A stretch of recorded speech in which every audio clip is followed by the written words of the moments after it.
Assalamualaikum warahmatullahi wabarakatuh. Alhamdulillahirabbil alamin.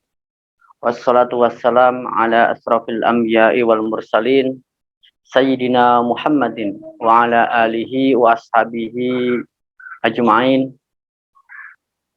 Ilahi anta maqsudi wa ridhaka matlubi atini mahabbataka wa ma'rifatak.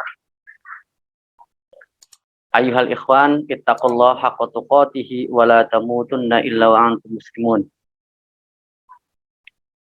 Para pecinta kesucian jiwa, hamba-hamba Allah, mari kita sama-sama di hadapan pengersa Abah.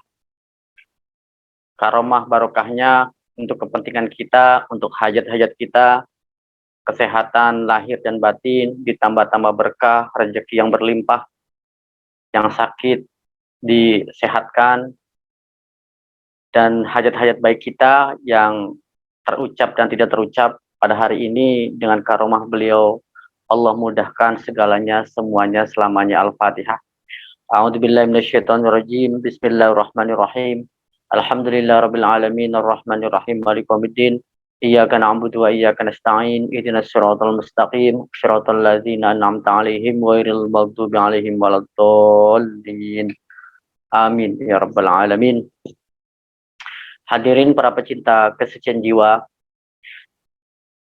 kita terus bersyukur kepada Allah, tiada henti sampai hari ini kita bisa manakib dimanapun kita berada, baik manakib hadir fisik kita untuk offline ataupun online.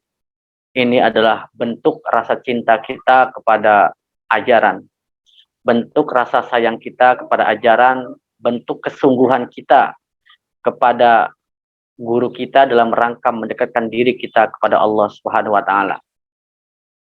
Ketika di luaran sana orang mengejar duniawi, kita pun mengejar duniawi. Tetapi bedanya kita pun seimbang. Kita ada yang namanya ukhrawi.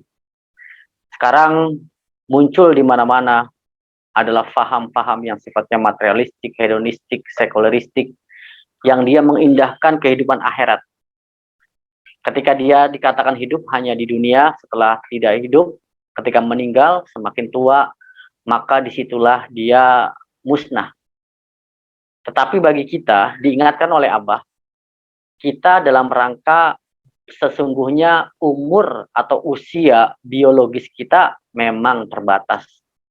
Tetapi usia ruh kita itu abadi. Kalau kita lihat usia biologis, dulu 10 tahun perasaan, 20 tahun, 30 tahun, 45 tahun, nggak terasa, datanglah kematian. Kematian itu yang sifatnya biologis, semakin menua. Tidak ada obatnya, tidak ada orang yang sampai hari ini tetap terjadi peremajaan dan muda. Peremajaan artinya memang sudah tidak remaja lagi.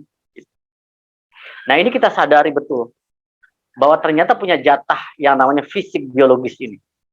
Nah, ini usia biologis. Tetapi usia ruhani, spiritual, itu panjang. Arwah, ruh.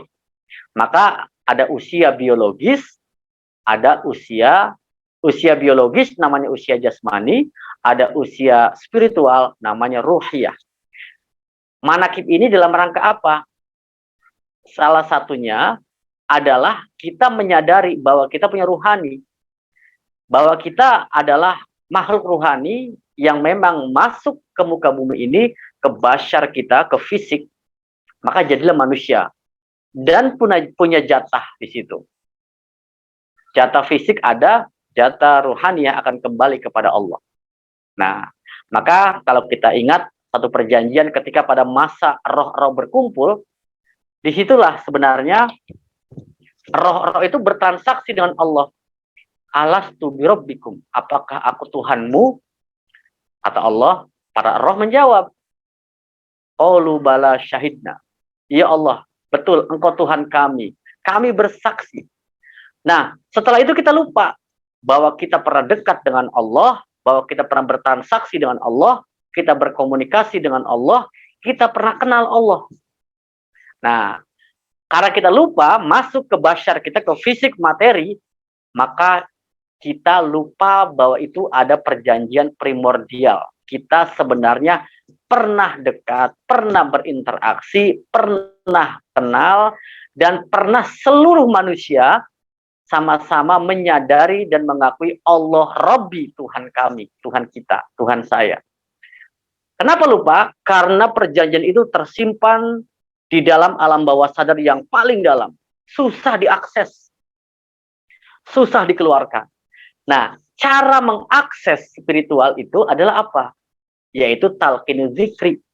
Dengan talqin zikir, inilah sebenarnya kita mengakses kembali perjanjian di masa lalu, di roh waktu itu, dengan Tuhan kita Allah, maka disitulah kita mulai dibuka kuncinya pelan-pelan.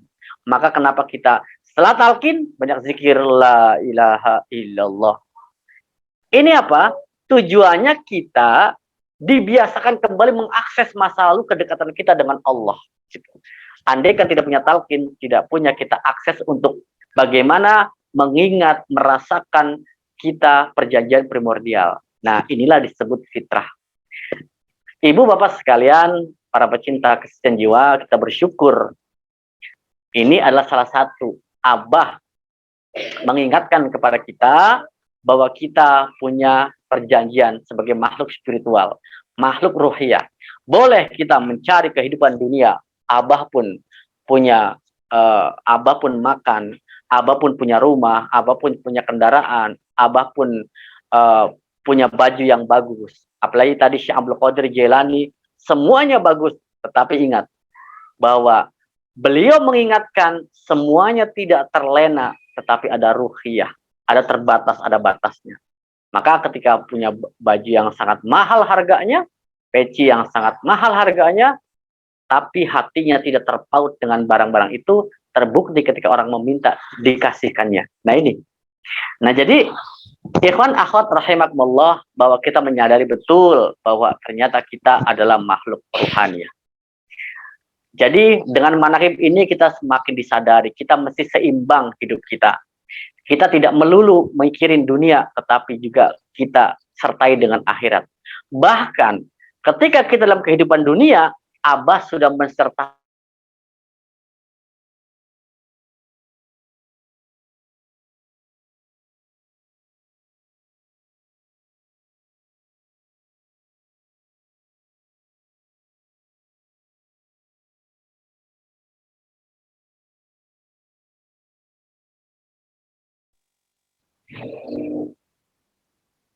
Baik, kita lanjutkan. Tadi saya terpental ya. Nah, jadi ikhwan akhwat rahimakumullah, kita bersyukur bahwa ternyata kita sebagai makhluk spiritual masih seimbang. Dan ternyata kehidupan kita pun, walaupun kita hidup di dunia, ada yang bekerja, ada yang mencari nafkah, ada yang menjadi guru, ada yang pembisnis. Dengan zikir inilah, zikir khofi yang ditanamkan, kita sebenarnya tidak bisa membeda-bedakan di mana takwa itu. Abah sudah menggabungkan takwa itu, sudah terinternalisasi di dalam diri kita. Andaikan kita tidak punya talqin zikir, andaikan Abah tidak memberikan zikir di dalam kolbu kita, kebayang kita membeda-bedakan seperti orang lain.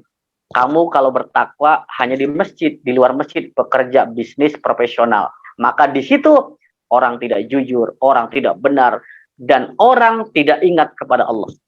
Tetapi dengan zikir khofi yang ditanamkan oleh Abah, walaupun kita sedang mencangkul kehidupan dunia, di situ ada zikir khofi, kita pun beribadah kepada Allah.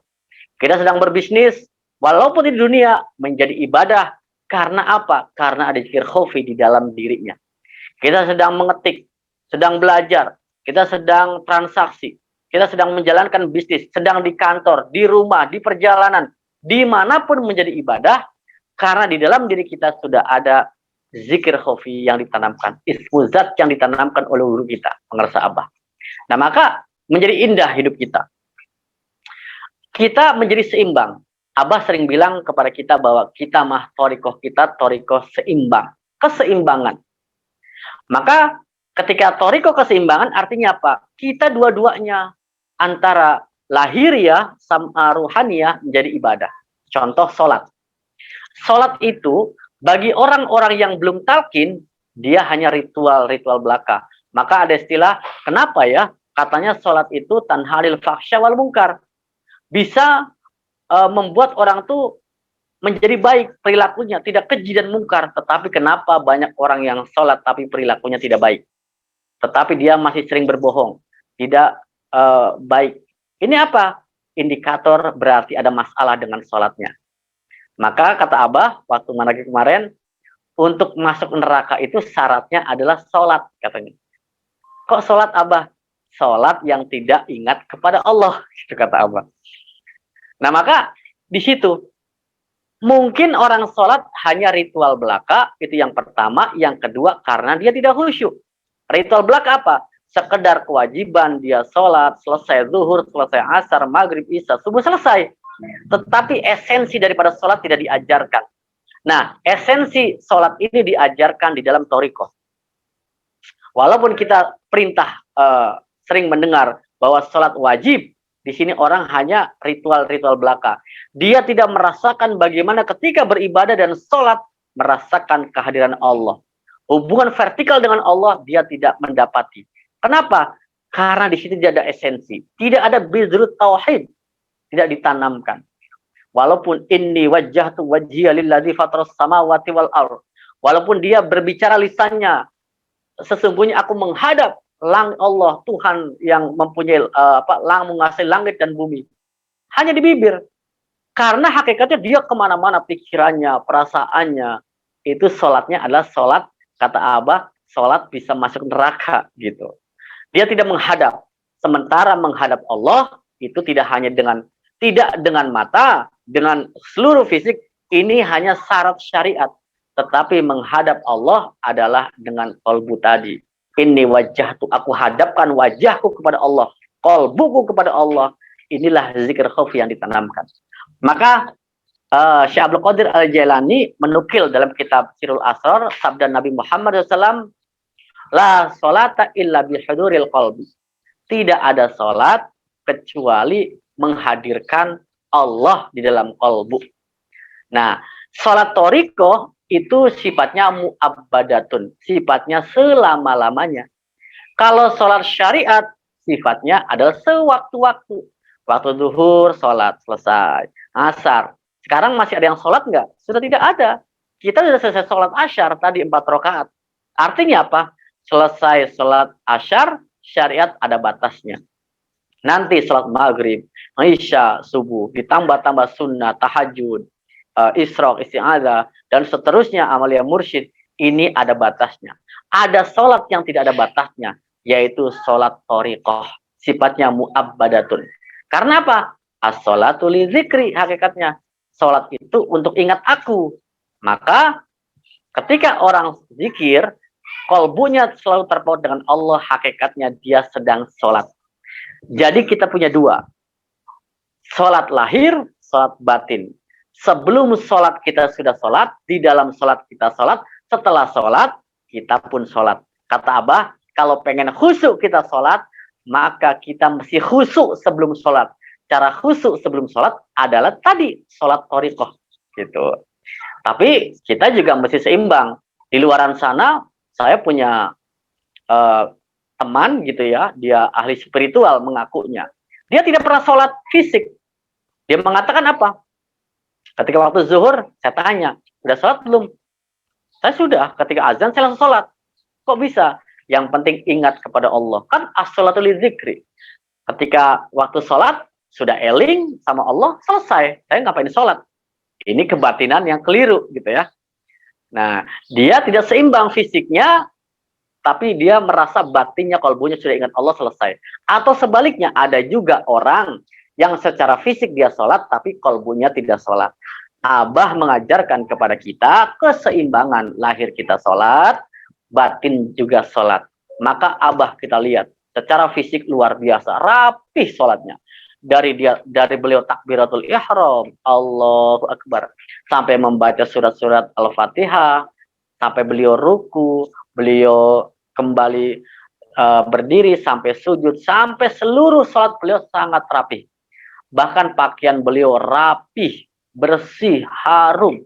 Bahkan beliau dari salat 1 ke salat 2 berganti pakaiannya, berganti jasnya, pecinya. Kenapa?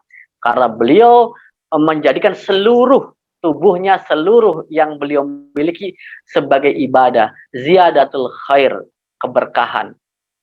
Jadi itu fisiknya aja, Abah. Tidak ada yang bisa nandingi. Luar biasa guru kita. Apalagi spiritualnya, beliau pasti sholat. Gitu. Nah ini, jadi ikhwan akhwat rahimakumullah, ibu bapak sekalian.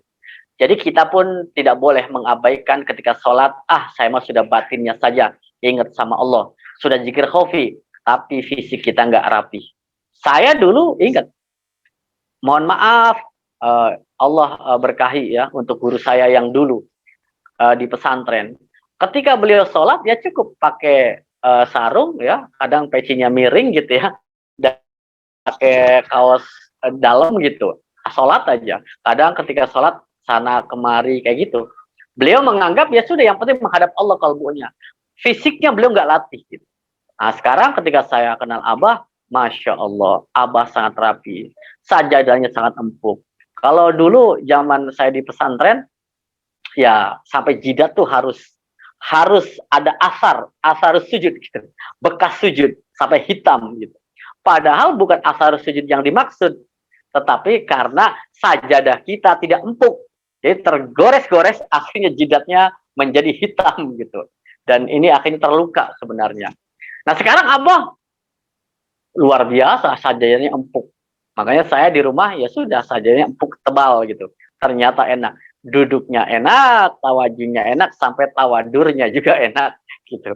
Karena empuk, wangi gitu ya, sujudnya enak. Nah ini lutut kita juga nggak sakit ketika sujud. Abah mengajarkan tebal sekali. Artinya hakikatnya adalah apa? Ibadah kita mesti nyaman dan enak. Semuanya untuk ibadah. Fisik kita untuk ibadah, ruhaniyah kita untuk ibadah. Inilah ziyadatul khair, keberkahan. Jadi berkah itu adalah ziyadatul khair. Ketika seluruh yang kita miliki untuk ibadah, itu namanya ziyadatul khair.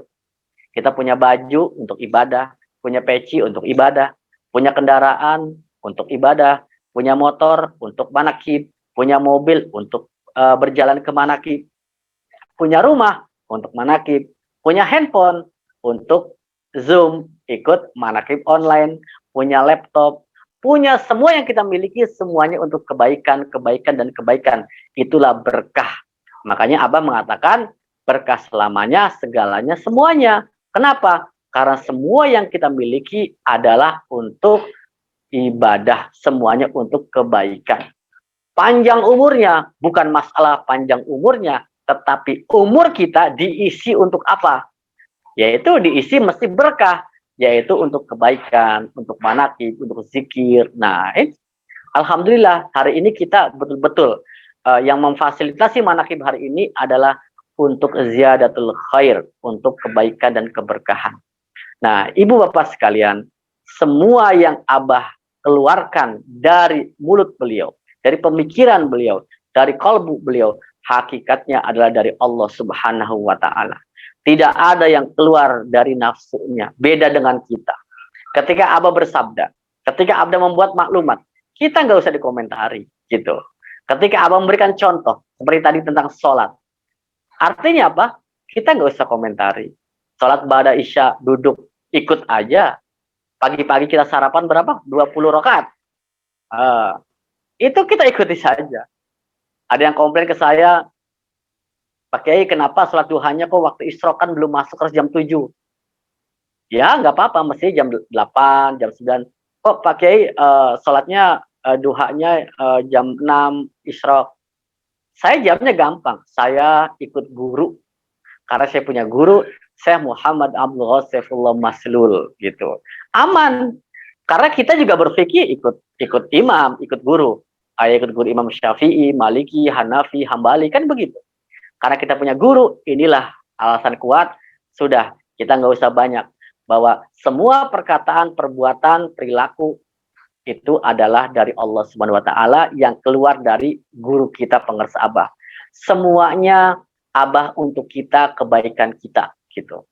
Maka Abah pernah mengatakan, perbanyak manakib. Ngerti syukur, tidak ngerti juga tidak apa-apa. Manakib mah berkah. Itu kata Abah. Jadi syukur Anda mengerti tentang manakib, mankobah, nggak mengerti juga tidak apa-apa. Manakib mah berkah gitu. Yakin saja di situ. Keberkahannya apa ya? Kita nggak tahu. Allah lebih tahu dan kita lebih tahu. Oh, ternyata keberkahannya untuk kita. Tiba-tiba anak kita soleh, istri kita soleh, suami kita soleh.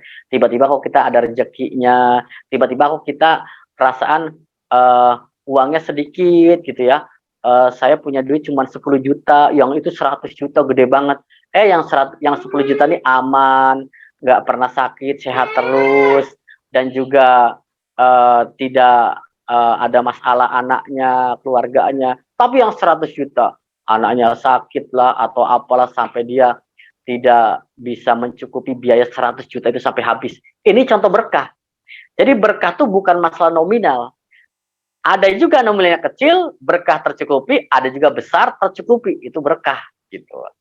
Jadi berkah itu tiba-tiba kalau bahasa Cirebon kali-kali gane kok cukup ya gitu. Kali-kali gane kok bisa sampai ya gitu. Ini namanya berkah gitu.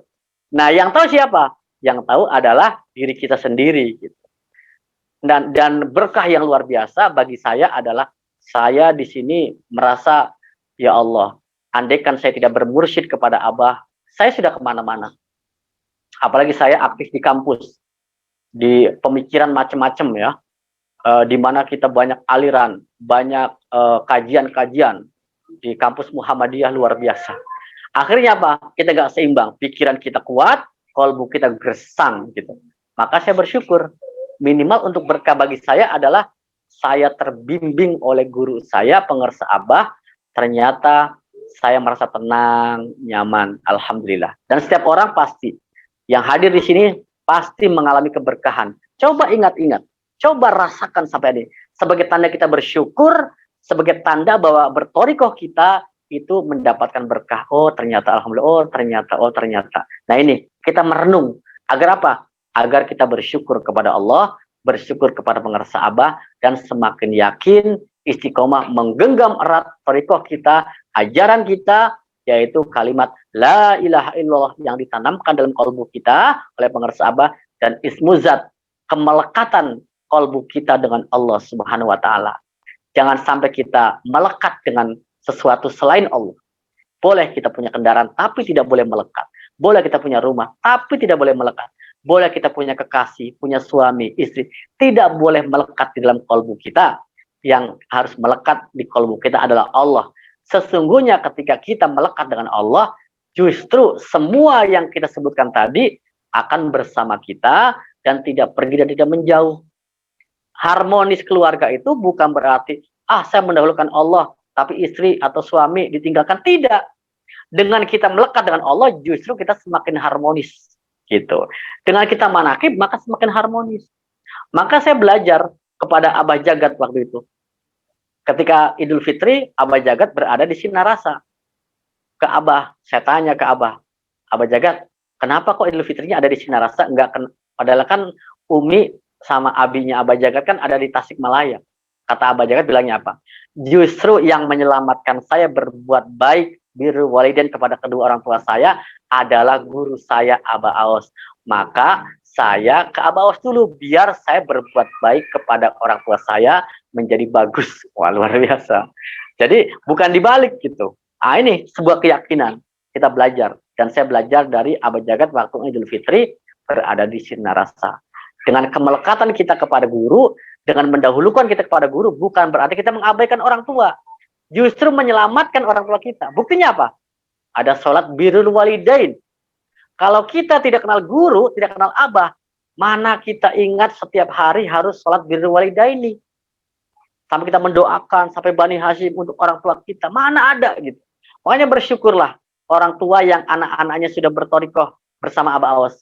Kita sebagai orang tua yang pengen didoakan birrul walidain, maka segeralah ajarkan anak-anak kita untuk talqin zikir bersama Abah Aos. Sehingga apa? Kelak ketika kita tidak ada, ataupun kita sekarang masih ada, sudah didoakan oleh anak kita birrul walidain. Abah mengingatkan untuk bagaimana kita mencintai, mendoakan orang tua. Nah ini, jadi luar biasa.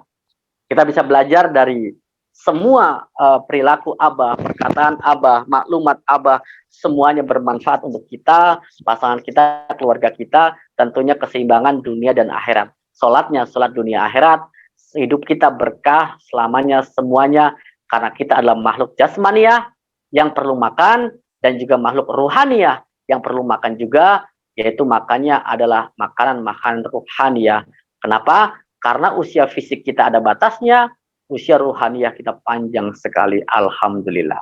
Hadirin rahimakumullah, ibu bapak sekalian, para pecinta kesehatan jiwa yang hadir hari ini, saya dan kita berdoa semoga selalu mendapatkan keberkahan dengan karomah barokah Abah, berkah segalanya, semuanya segalanya, usia kita ditambah-tambah rezekinya, ditambah-tambah kesehatannya untuk anak istri kita, diri kita, semuanya.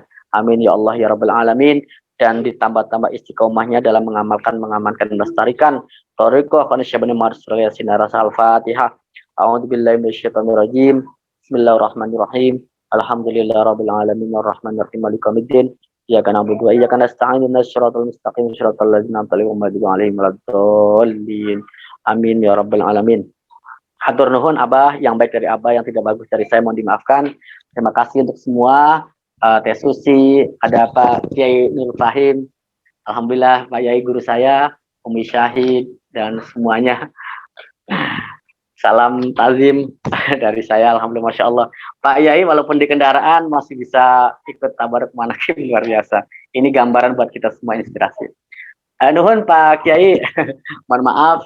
Terima kasih semuanya. Mudah-mudahan Pak Kiai sehat semuanya. Alhamdulillah. Alhamdulillah. Mangga, terima kasih. Assalamualaikum warahmatullahi wabarakatuh.